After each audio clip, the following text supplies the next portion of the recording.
एक तरफ जहां भारतीय जनता पार्टी में बड़े पैमाने पे लोग शामिल हो रहे हैं, दूसरे पक्ष से आज देखा जाए तो करीब 15 से 20 लोग भारतीय जनता पार्टी में शामिल हुए हैं। आप देख रहे होंगे कि ये भारतीय जनता पार्टी का कार्यालय है। तो वहीं दूसरी तरफ विपक्ष जो है भारतीय जनता पार्टी यानी महायुति पर उंगली उठा रहा है और कह रहा है कि लाख लाभार्थियों को 1500 रुपये के बजाय अब 500 रुपये देने के फैसले की विपक्ष जो है आलोचना कर रही है।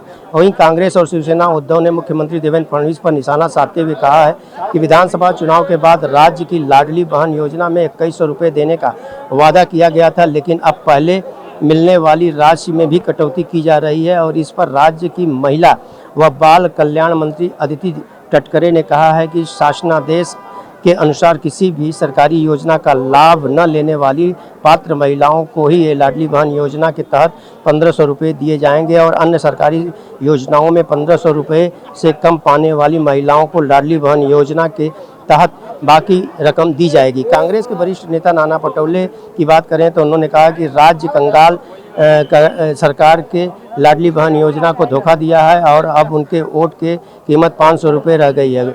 और पटोले ने कहा है कि यहाँ राज्य सरकार ने विधानसभा चुनाव से पहले राज्य की महिलाओं को 2100 रुपये देने का वादा किया था, लेकिन अब सरकार बहुमत में आ गई है तो सिर्फ 500 रुपये दिए जा रहे हैं।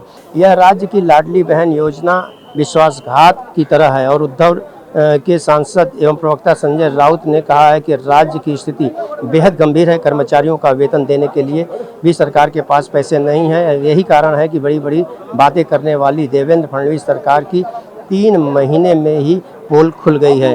तो अब देखना होगा कि जिस तरह से आरोप और प्रत्यारोप का दौर चल रहा है और ख़ास तौर से जहां एक तरफ भारतीय जनता पार्टी कार्यालय की अगर हम बात करें प्रदेश कार्यालय में तो बड़े पैमाने पे लोग यहां पर भारतीय जनता पार्टी का दामन थाम रहे हैं, तो वहीं विपक्ष को बैठे बिठाए एक मौका मिला है। और वो कह रहा है कि एक तरफ जहां ये बड़े पैमाने पे लोग इसमें सम्मिलित हो रहे हैं तो वहीं दूसरी तरफ लाडली बहन योजना का क्या होगा। अब देखने की बात यह होगी कि राज्य सरकार जो है अब इस पर किस तरह का विचार करती है और जिस तरह से विपक्ष आरोप लगा रहा है उसका जवाब कैसे देती है। ऑन टीवी न्यूज़ के लिए कैमरामैन बालक साथ हरीश तिवारी।